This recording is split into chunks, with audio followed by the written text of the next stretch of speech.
So welcome to today's talk. What I'll be talking about, as I mentioned earlier this morning, will be talking about the heart, cultivating the heart, cultivating the spiritual and emotional heart. So firstly, I'll refer to ways we understand the heart in contemporary psychology and contemporary neuroscience a little bit. I hope I convey it accurately. That's all. So, and I'll also make reference to how the heart is understood in some spiritual traditions with a focus on the Theravada tradition. And of course, in Theravada Buddhism, the heart qualities are known as the four boundless divine abodes, being more metta or loving kindness or benevolence, karuna meaning compassion, mudita meaning appreciative joy, or sometimes understood as sympathetic joy or empathetic joy, and upekkha meaning equanimity, or equanimity as a divine abode, which is it's a different way of understanding it. So and I'll also make I'll include various variations of these, which as I mentioned earlier this morning, including the recognition of our own innate goodness, as well as forgiveness and gratitude practices. So I found something on the net in a business website, actually, but it was so good, I just copied and pasted it, and I'm just going to read bits of it. And it was talking us, it says that neuroscience now tells us that we each have three brains. One is the one that we most often think about and pay attention to is in the head, and this is called the cephalic brain. We also have a heart, cardiac brain, and a gut, enteric brain. Each has sensory neurons, motor neurons, ganglia, and neurotransmitters. They are able to take in information, process it, store it, and access it when needed. They are true brains. So this makes sense. You know, I know there's all we have a sense that what we do when we think and we process and we rationalize, it's kind of up here. So each of these brains, for example, like the head brain, has functions, and they have functions that are better served than the other brains. So a cephalic brain, or a head brain, is great for thinking, cognitive perception, and making meaning of things. At its best, it is the seat of creativity. Our heart brain is meant to take the lead on emotional processing and on values and on connections with others. And I'm sure you probably feel this when you're going through an emotional difficulty, or having uplifted emotion. We feel it in our heart. I think most of us can agree with that. And at its best, the heart brain is the source of passion and compassion. And our gut brain is designed to focus on our sense of self. This is what they're saying anyway. On self-preservation and mobilization. At its best, it is the root of courage. So many of us have heard the term our gut feelings, and you'll have gut feelings. You'll have an intuition about something, and we feel it in our guts. And I know when I've done I've meditated a lot on my hara, and particularly with martial arts and with Zen meditation, the hara is that place in your abdomen where you let attention focus and be present with, and it is really, really grounding. It's really kind of central. It's this center point of it's a center of balance actually in our body, but it is also a place where we process things. So as far as I understand, these different brains are connected with the dorsal and ventral branches of the vagal nerve.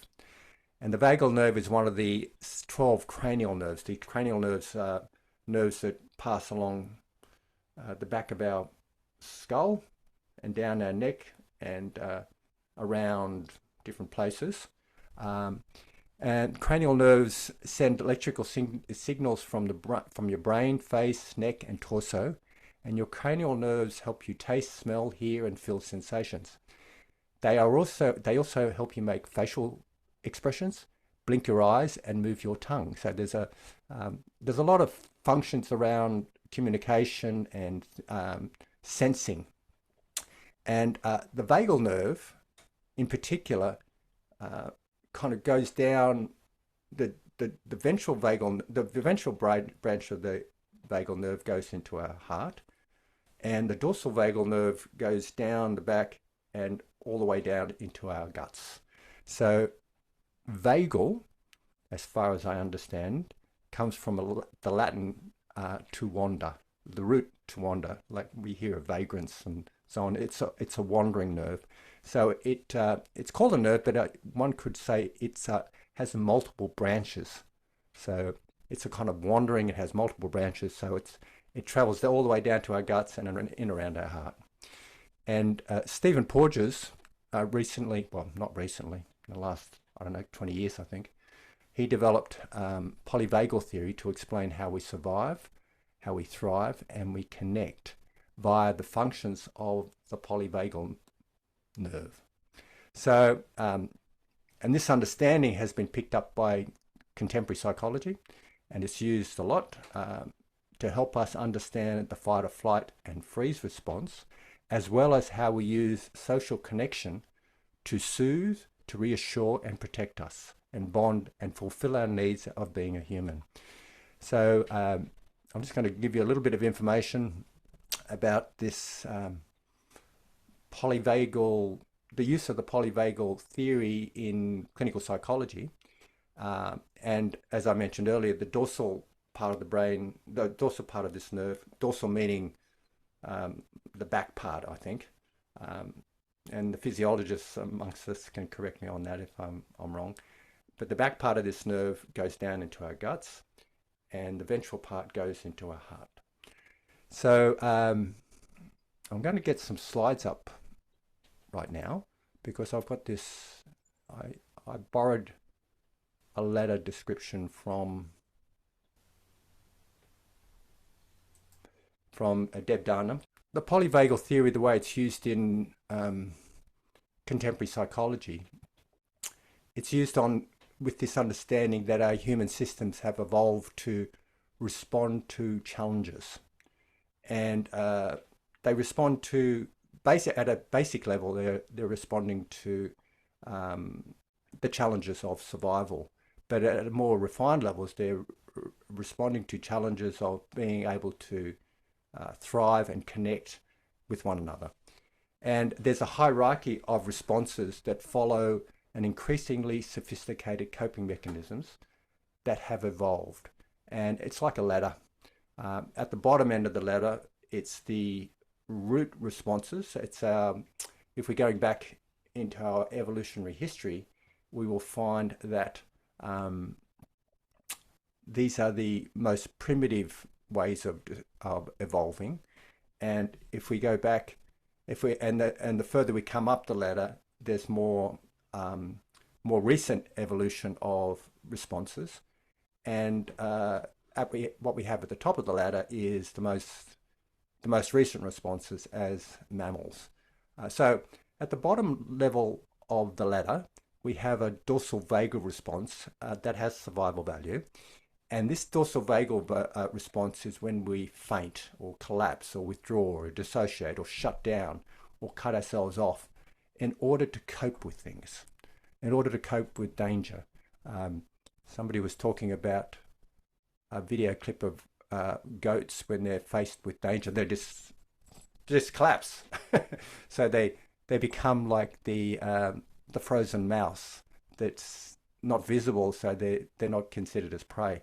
So, or they're not moving, so they're not considered as prey. It's a survival mechanism, and we have this also within our own systems. we'll faint or we'll just kind of dissociate from situations because we just can't cope with them. That's the best way we cope. We shut down. And it has survival value, and it's been used. And unfortunately, sometimes this valuable response is not appropriate in all situations, and we can develop disorders with this.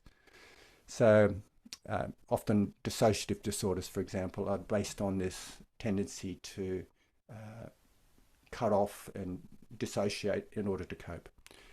So the next level of response is the sympathetic response, which is related to fight or flight. And it is triggered with perceptions of danger. And it is mobilized when we have perceptions of threat and we need to respond with fear, anger, or disgust in some way or other. And of course, this is really valuable. This has been really helpful and needed in our as our evolution as being human. But of course, we can see the problems when it becomes unbalanced. Now, the ventral vagal response is the most recently evolved response. And this is where we feel sort of connected. We feel healthier. We feel more able to follow through with plans, and we take care of ourselves and others. And we generally have a greater sense of well-being. This ventral vagal response is about responding to cues of connection, like feeling a sense that we're having our backs covered, the feeling of a sense that we're part of the tribe or part of a family, or that we're at peace with ourselves in many respects. So this later response, this ventral vagal response, is where we, sorry, I'll just try to move that on to the next slide. This is where we feel kind of connected and safe.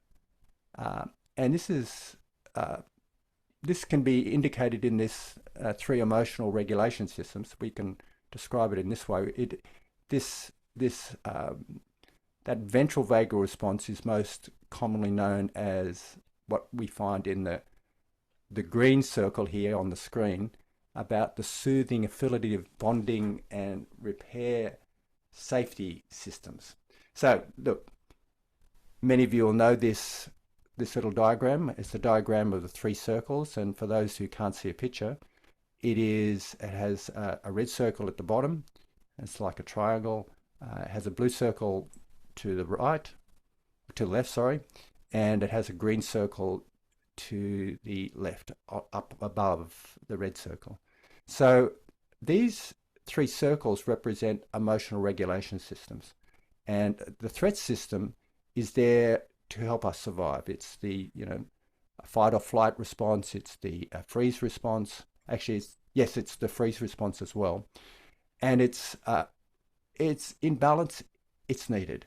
The trouble is that it gets out of balance, and we can have anxiety disorders, we can have aggression, we can have impulse control, anger problems, and so on. So imbalance is perfectly great.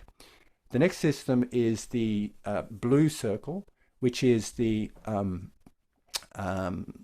reward system. It's based on, it's our drive system. It's where we have the motivation and the drive to seek out resources that we need for our families, for ourselves. It's where we get motivated. And of course, in balance, this is absolutely needed. We need to have intentions to do anything. We need to have a kind of a motivation to better our lives, to seek out food, to seek out relationships, to seek out our jobs, and so on. And when it's balanced, it's great. When it's out of balance, it's really problematic. It can lead to addictions at one end of the spectrum, and it can lead to what we see with depressive disorders when people are lacking motivation at the other end of the spectrum. So this system is great, but it can get unbalanced. We can fall into addictions or lack of motivation.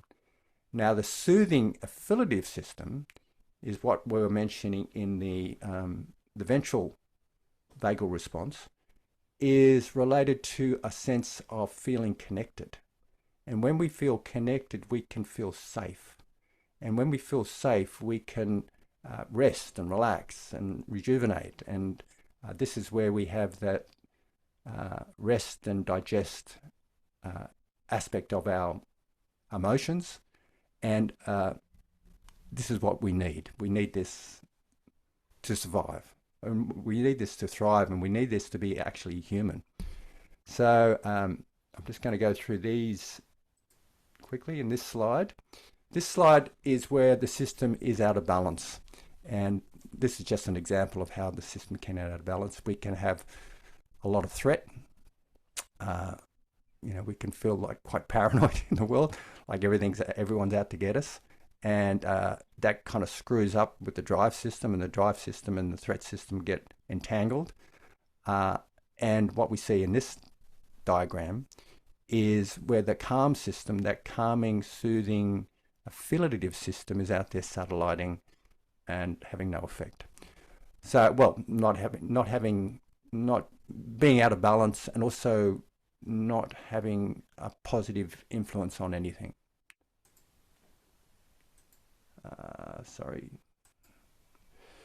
So there's lots of ways we can balance the system.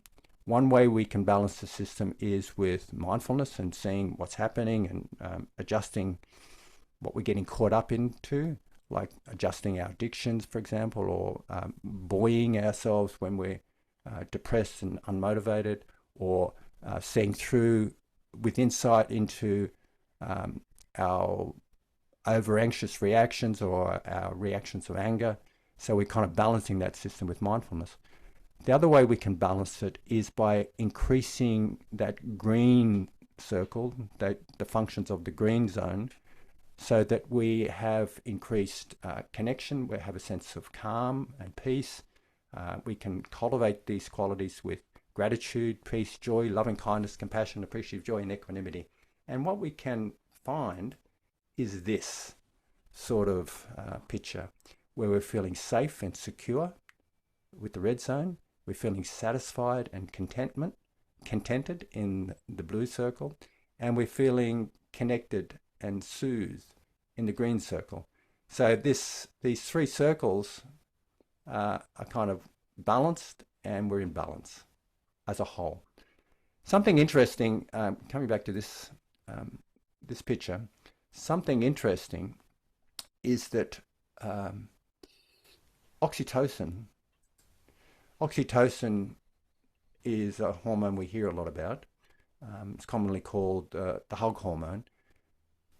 What's interesting about this particular hormone is that it's often stimulated by touch and gentle voice tones.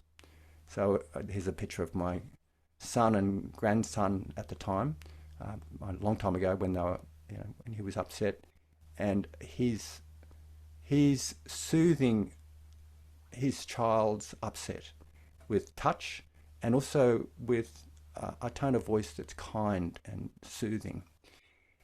Something about oxytocin is that is stimulated by gentle touch and warm, compassionate voice tones.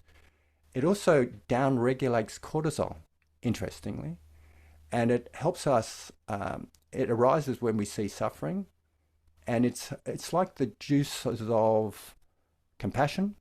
It's like the hormone that arises when we have compassion. It's also the hormone that arises when we have a sense of connecting with others.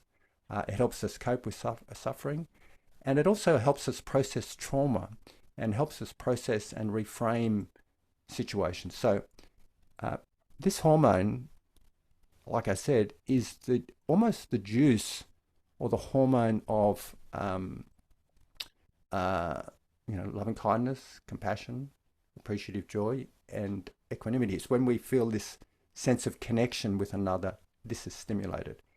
Of course, it's not always the hug hormone. Sometimes it's called, sometimes it comes forth as being aggression, stimulating aggression. But this is in the case of when we're trying to protect another. We're trying to protect we might be trying to protect our kin and we need to be aggressive. So it can stimulate that. So coming back to these experiences of being able to connect with our heart, being able to cultivate feelings of well-being and happiness, feelings of connection, in order to help us be human, and it's part of human. This is a natural biological response. And when we're thinking about cultivating the heart, we can think about accessing these natural responses. And there's a book by Pema Chodron. I think it's called something like "Begin Where You're At" or "Start Where You Are, Start Where You're From" or something like that. And it's about the 4 heart qualities. It's about cultivating these divine abodes, these connections through the heart. And it's useful to know what's already there. It's useful to know what naturally stimulates us, because when I trained in mindful self-compassion, for example, there is a gesture that we have, and there's something called, how does it go? It goes, name, feel, soften, soothe, and allow. That's a kind of a protocol for dealing with suffering. So the name and feel refers to mindfulness, and the soften, soothe, and allow refers to compassion. So there's a mindful compassion response to suffering.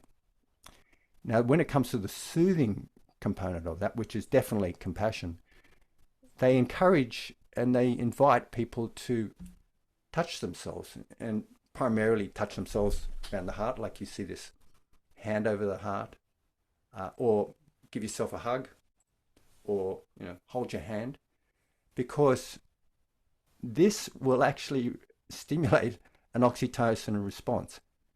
They also encourage you to, you're also invited, sorry, I should say it that way, you're invited to say some gentle words to yourself in a tone, with a tone of voice that is kind and compassionate. So it's not like, snap out of it, Malcolm, why should you be feeling miserable? You've got nothing to be miserable about. It's not that sort of tone of voice. It is a tone of voice like, it's okay, Malcolm. It's all right. You've done this before. You can do it again. Or, you've had much worse suffering than this. It's okay. You can make it through. The tone of my voice then is more compassionate. In that picture where I had my then grandson and son holding each other, I mentioned the soft turning tone of voice. When we're babies, we don't actually have a cognitive understanding of words, but music is our first language, so the tone of our voice will be soothing. So I know that when I pick up my grandchildren, or have picked up my grandchildren when they're just little babies and they're not going to understand the words that I'm saying the words in a really soft and gentle tone. It's okay. Granddad's here. Granddad loves you. I mean, they're not recognizing the meaning of those words, but they're tuning into the sound of those words. They're tuning into the tone. So in that way, they are able to start to stimulate this kindness within their heart, their mechanisms to help self-soothe as they go through life. And you probably well know that when we've had destructive upbringing, or when we've lacked sufficient care and kindness that we need as babies, then the outcome of that is a disturbed development and experience as we're adults. And of course, it can be rectified, it can be cured, it can be healed with the development of these qualities and the capacity to tune into these qualities of love and compassion and benevolence and appreciation within ourselves, so we can actually heal ourselves. So just a bit of something there. Okay, so now I've given you a bit of a neuroscientific approach to stimulating and cultivating the heart, I hope. But before neuroscience was conceived, many systems devised ways of working with and this understanding of the head, heart, and gut brains, and working with these systems. And in ancient yoga and meditative systems, they used to talk about, and they still do talk about, these energy systems. And the energy systems I'm talking about are like the chakras, the energy systems. So I first started to understand these systems probably in my adolescence, maybe about 16 or 17 years old. And I started to, do a bit of yoga around that time, and see pictures of the chakras and start to understand them. And then when I was 19, I was starting to get into spirituality and doing a bit more yoga. And also I got connected with a spiritual healing church. It was a Christian church, and they were a bit of a breakaway from the normal Christian traditions, but they used energy systems, and we used to do hands-on healing. So I learned a little bit about these energy systems from the Christians, to be honest, and then studied more about it, and I started to get into massage, and I went to Thailand. I used to do a lot of massage there in Thailand, and I came back and I got qualifications as a shiatsu therapist and a massage therapist and so on. And I used to do a lot of energy work. I used to work with people's chakras. A chakra means a wheel. And it's like we have these energy wheels. We have them in the palms of our hands. We have them on the soles of our feet. I think we got them in our knees. We have them, and there are 7 of them up our torso. And the base one is right at the base, and there's one a few inches below the belly button, which you can also call the hara or the tantien. Then you have one at the solar plexus. You have one at the heart, one at the throat, one at the brow, and one at the crown of the head. The way they work is that there is it's like this torso. This torso is like a magnet. At one end of the system, you have a positive charge, and another end of the system, you might have a negative charge. And it's like there's energy going up like this. It's kind of like going up like a figure 8. In a figure 8 form, it's going up from one polarity to the other, and then it's going down from the other polarity to the other. But as it does that, it kind of does this snake-like infinity sign 8-like symbol. And in the center of those symbols, we have this kind of turning of an energy. And if people can see this, it looks like a wheel. So that's why they talk about these chakras. Now, this chakra, the heart chakra, is central. And it is just like we described in the gut, heart and head brains. It is kind of central for our emotional connections, our sense of a balance between all the chakras, the balance between the guts and the head, for example. And it is also central in our relations, in all the feelings of connecting with another. So when I was doing massage, I would often just place my hands at the chakras. And just here, like the base, this is on my patients. Place my hand at the chakras, and there would be an energy connection, depending on what hand they were. I mean, it'd be different. Sometimes I place my left hand at the base. Most times I place my right hand, because if they were right-handed, that would be the direction of the system. So just by placing my hands on those parts of the body, it was like I was connecting their energies. I wasn't doing anything. I was just putting my hands down. There was an energy connection. But the patients were becoming aware of these parts of the body. It was like their awareness was going to that part of the body, stimulated by my placing of my hand there. So you can try this now as I'm talking. you can just put one hand at your, say, maybe not at your base chakra, but just say at the second chakra, the one that's just below the belly button. If you're right-handed, put your right hand there. If you're left-handed, put your left hand there. And then the other hand, the palm of the hand placed directly above your crown. And just feel that connection. Just breathe, and you'll start to calm down, actually. There's an energy connection. So I would do this, and depending on what's happening with their energy systems, you can feel it. I mean, if you put your hand above your body, you can feel the energy radiating out. And so sometimes I just used to lift my hand off people's bodies and just play with their auras. Not play with their auras, but kind of energetically touch their auras so that they could become aware of what's happening in their energy system. So just doing this, while we're doing it, I invite you to bring your hand to your solar plexus. Solar plexus here. Bring your right hand, the lower hand, to the solar plexus. Then I invite you to bring your hand to your chest. There's still a connection going between the hands. And then I invite you to bring your left hand over your right hand, just the chest. And just let it rest there.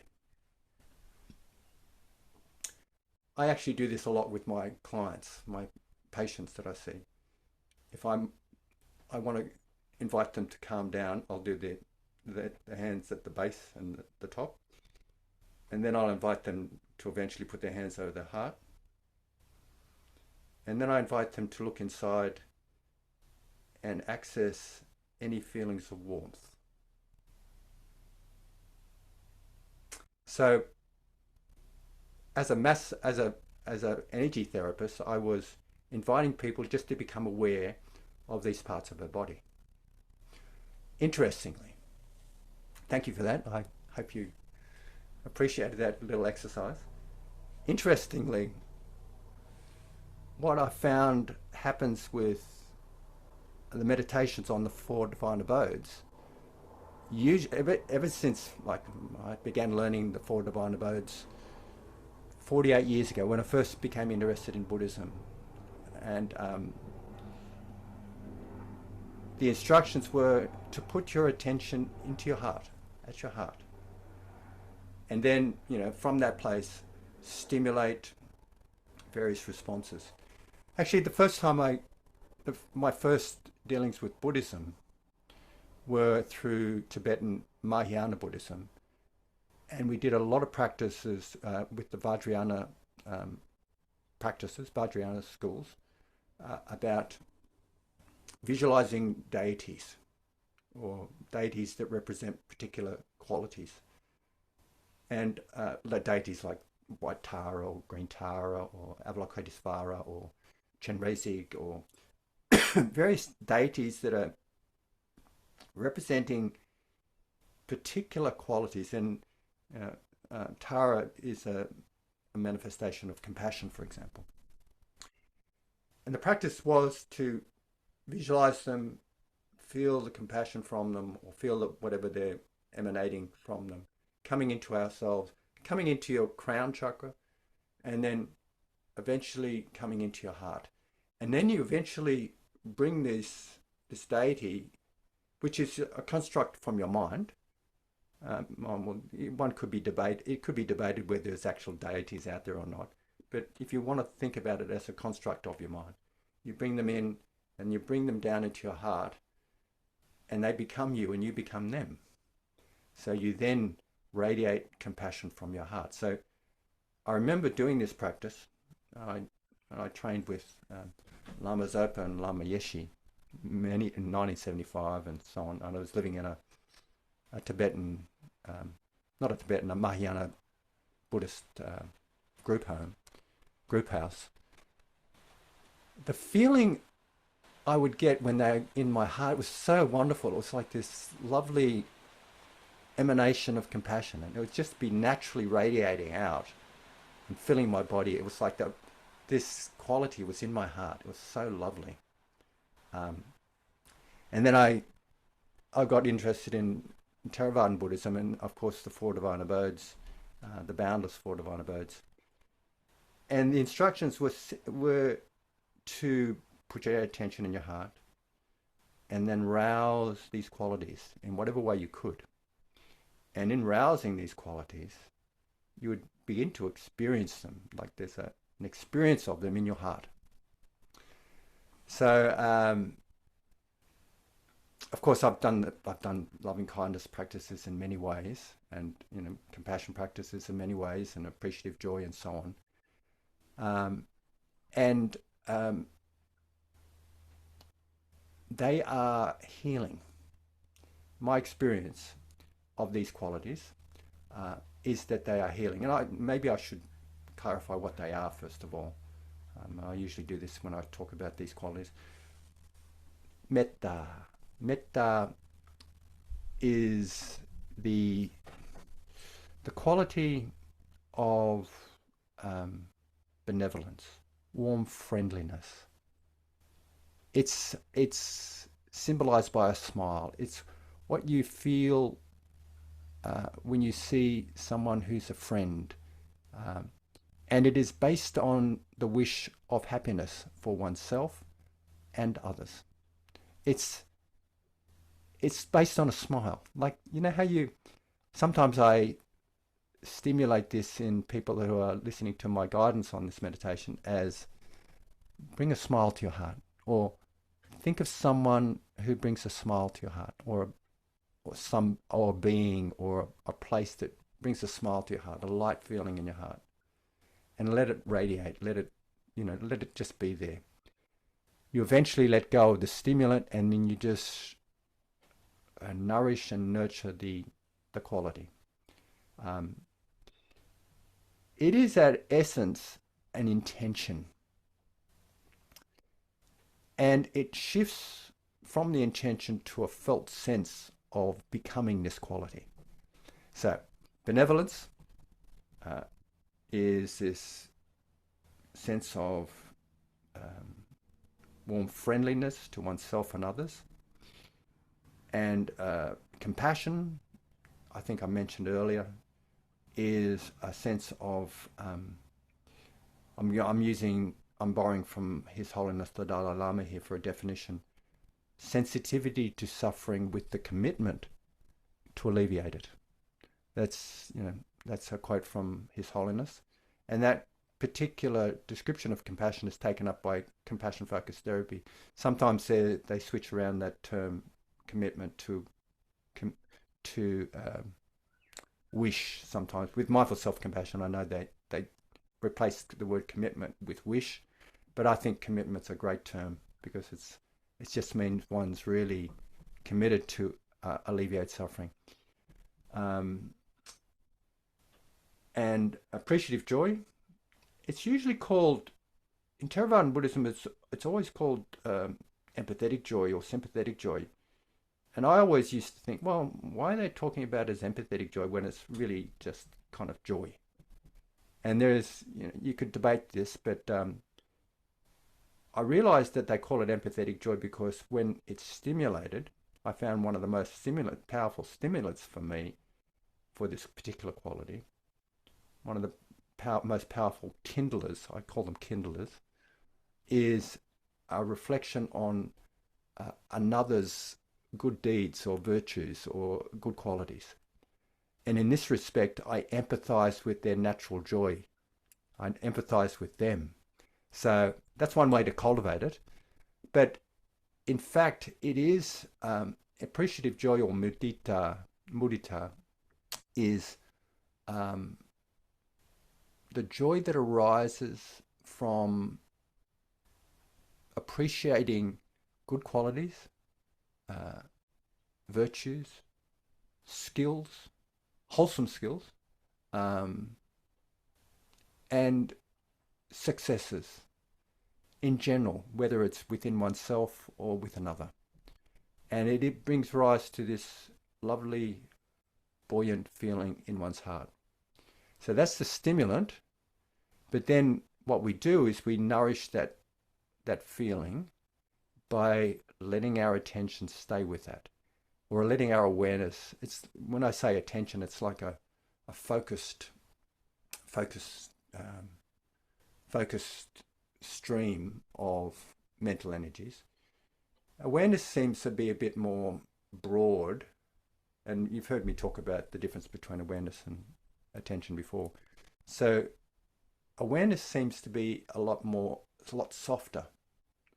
So when I say about letting awareness rest there, it's more inclined, I think, in the language to put aside the ego about this, put aside trying, and one is just kind of resting there and allowing it to do its job, if that makes sense. So the fourth quality is equanimity as a divine abode, and many of you have heard me give talks on equanimity. Equanimity, as I mentioned earlier today, actually, is one of the results of deep concentration. In this way, it's described as a deep stillness and quiet and a peacefulness. It's a deep peacefulness. It's not pleasant or unpleasant. It's just completely still and quiet and peaceful. And another way of describing it is as an unshaken heart, like a heart that's unshaken by the ups and downs of life, by the eight worldly winds, praise and blame, loss and gain, pain and pleasure, fame and disrepute. So the heart is unshaken. The way it's experienced is deeply peaceful, a deep peacefulness, a quietude, a stillness. So this particular quality as a divine abode is the way I stimulate this is I think of seeing things as they are, like this is the truth of this matter. This is just the way it is. And I respond with a sense of peacefulness. So what I do is I might stimulate this peacefulness with a reminder of something or an insight. And then I let the stimulant go. I let the kindling go. And I just dwell in peacefulness. And I let it begin to permeate my body, permeate my being, and then radiate out into the world. So I'll just briefly mention near and far enemies. The near and far enemies are an addition that the Visuddhimagga made to these four heart qualities. I think they're very useful. And the far enemy of a particular quality is its direct opposite. The far enemy of loving kindness or benevolence is hatred and bitterness and resentment. The far enemy of compassion is cruelty. The far enemy of appreciative joy is envy and jealousy. The far enemy of equanimity is a sense of overreactivity to experiences that come our way. It's also a loss of boundaries, relationship boundaries. It's a lack of seeing the difference between some person's problem and our own problems. Like it's a confusion and a lack of boundaries and a lack of differentiation between another and ourselves. So these are the far enemies. The near enemies, as many of you have heard me speak about before, false facsimiles of these qualities. They look like them, but they're not genuine qualities. They're not general aspects of it. So a near enemy of loving kindness, which is this kind of warm friendliness, is over-attachment, is conditional love, is this dependency, codependency even, on something or someone. It's kind of, I've often made the joke of, people sometimes people break up from their relationships after a long time, and when they first got together they felt like they loved each other, unconditionally. but 10 years down the track and they're looking at what they don't like about each other, that love is no longer unconditional. It's conditional on whether someone gives you something that you want, and they often, have a lot of heartache. So that's a kind of conditional love. So that is like a near enemy of loving kindness. A near enemy of compassion is patronizing pity, feeling overwhelmed with the suffering of the world. It's no longer uplifting. It's kind of like feeling like a weight and a burden, wanting to rescue people, save people, patronizing pity, and so on. These are near enemies of compassion.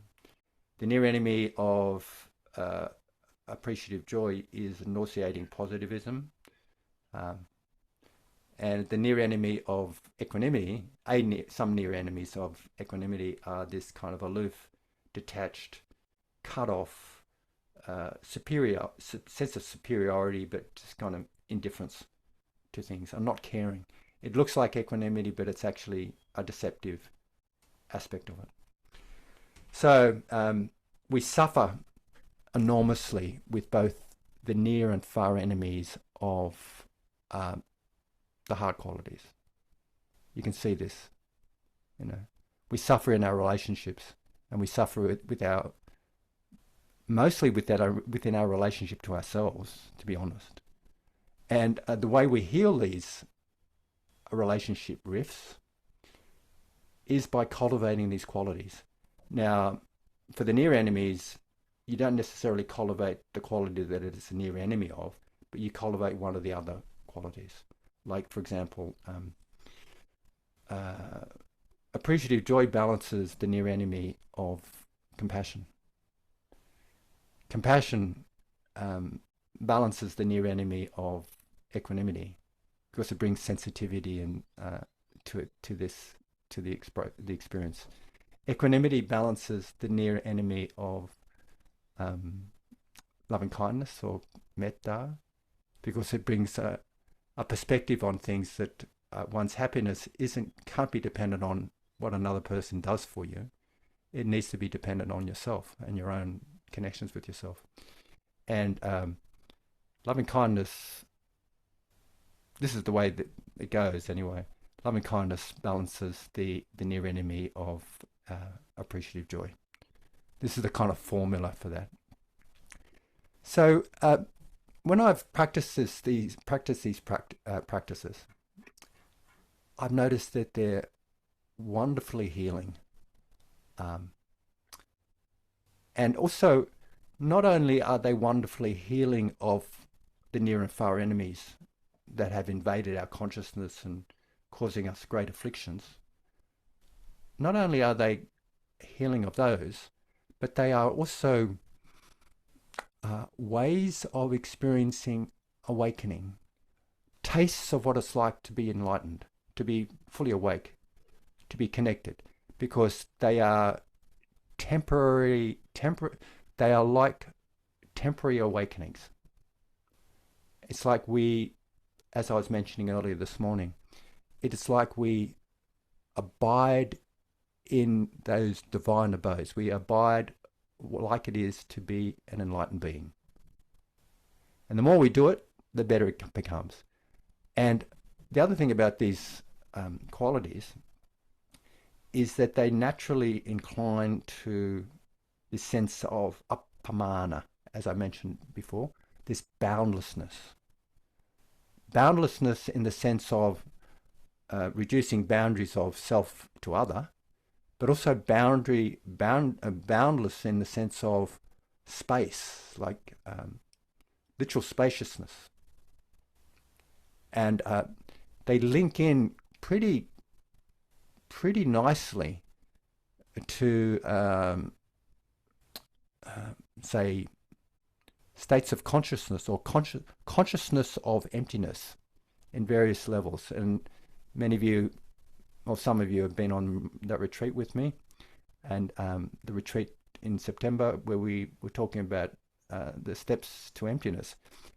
And you might remember that we began those steps to emptiness with the boundless four heart qualities, the boundless divine abodes, because they're naturally putting us in that state of mind, and then from that state of mind we can step into awakening. So they're really valuable on the path of awakening. So yeah, look, these other qualities, these related qualities.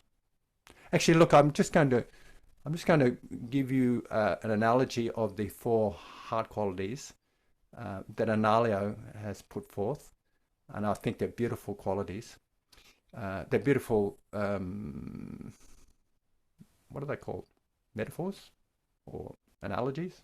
Analogies, I think. Analayo compares these four heart qualities to the sun and the moon. The sun in a temperate climate. And for metta, or warm benevolence, he compares it to like the sun shining at midday, where it's touching. You can imagine the sun shining at midday in a temperate climate, in winter maybe, in Australia, in winter, sun shining, so beautifully warm, and it just touches everything. And it just touches everything. It's kind of quite, it brings you home, so to speak. It brings you to this lovely feeling of being present. And compassion, he compared to a sunset. So it's like the day's gone and we're losing something, but it's sort of beautiful at the same time. We've lost something. Usually we have some suffering about losing something, but there's an uplifted quality to it. It's really quite beautiful. Mudita, he compared to the sun rising in the morning, and it's kind of joyous. It's uplifting. It's really, you can imagine the birds singing, and the sun rays coming through, the dew on the leaves, and it's just so beautiful and it's uplifting. And equanimity, which is this peaceful stance on things, it's not just peaceful, it is wise. It's sort of seeing things as they are, the reality of things, not being intoxicated by the positives of the eight worldly winds, and not being overly distressed at the negatives of the eight worldly winds, praise and blame, loss and gain, pain and pleasure, and fame and disrepute. It is being steady and peaceful and calm. He compares that to a full moon in a clear night sky, where it's just gently and coolly radiating on the earth and illuminating the earth. It's really lovely. So these other qualities, sometimes I've described gratitude as the same as appreciative joy, and I think it is, but there's a subtle difference to it. With appreciative joy, it's definitely aligned with that sunset, the feeling of, with mudita, there's a definite kind of uplifting of joy. With gratitude, it's slightly different. It feels more like a sunset to me. Like, gratitude is, there's a kind of it's a beautiful sunset again. But, you could think about it like that joy. I often cry when I have a gratitude exercise. I think of what I'm grateful for. I often think of people that I'm grateful to. There's a shift in the heart that's a little bit slightly different than the joy I get of appreciation of someone's skills and qualities. So, you could say they're the same. So, but gratitude, as we all know, is this wonderful feeling of thankfulness for what we've received, whether it be from a person or from nature or from life. It's just this, it's a really wonderful way to overcome misery and depression, because there's always something to be grateful for. Even if you're in a prison, completely bound, you could be grateful for a glass of water or a meal. So, always something to be grateful for. And innate goodness, as I mentioned earlier, I've sort of more become aware of this since I've been reading some books by Stephen Snyder and been doing some practices with him. I've really appreciated what I've learned, and the way he describes innate goodness is actually related to waking up to the absolute, or waking up to the unconditioned.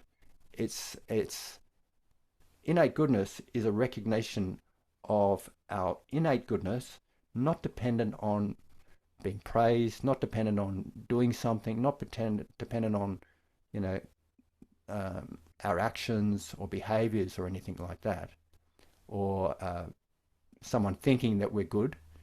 It's just this innate goodness that springs from the recognition of the unconditioned. It's a recognition of our innate goodness. So I'll just leave it at that for the moment. And this, the forgiveness, I mean, there's forgiveness is thought about in many different ways. Sometimes there's a bit of resistance in our society to forgiveness because there's connections with the Catholic Church or the Christianity, which is not a bad thing for many of us, but some people have negative associations with that religious upbringing. And often people will do things that are we feel like are unforgivable. So when you think about forgiveness, if you think about it as if you are giving back to a former state, as I've heard Stephen Hayes talk about it. He looks at the Latin derivative of that word. It's forgiving. It's giving back to a former state. And you can think about it like if someone's harmed you or hurt you, you're forgiving, you're letting go of the burden you're carrying around from that harm. You're giving it back. You're not necessarily having any revenge on giving it back, but you're giving it back. You're giving back responsibility to its source rather than taking on and owning it, if that makes sense. You have to own it, of course. Getting into terminology now, but you have to be aware of it and acknowledge it and understand it, but it is like letting go of it. So forgiveness is really, really wonderful. And I was just thinking earlier that I'll probably lead you in a benevolence meditation after this talk. And when I first learnt loving kindness or metta 48 years ago or 47 years ago, the way I learned it was to always have some forgiveness. Do some forgiveness before it. And it was kind of cleaning the slate so that we could actually merge into this feeling of warm benevolence or this intention and this quality of warm benevolence. So we have, many of you know the forgiveness prayer, and I'm going to finish this talk by reading it, and I'll, when we do our meditation, I'll read it again as a kind of a precursor to our meditation practice on benevolence. So it goes like this. If I've harmed anyone in any way, either knowingly or unknowingly, through my own confusions, I ask their forgiveness. If anyone has harmed me in any way, either knowingly or unknowingly, through their own confusions, I forgive them. And if there is a situation I'm not yet ready to forgive, I forgive myself for that. For all the ways that I harm myself, negate, doubt, belittle myself, judge, or be unkind to myself through my own confusions, I forgive myself. So thank you for your attention. And I just want to say that I'm not sure who wrote that forgiveness prayer as it is, but I credit them nonetheless. It is the standard formula for what I learned, almost 5 decades ago, about forgiveness. It is forgiving oneself, forgiving others, and asking for forgiveness. So thank you very much, and let's have a few moments silence before we do some meditation.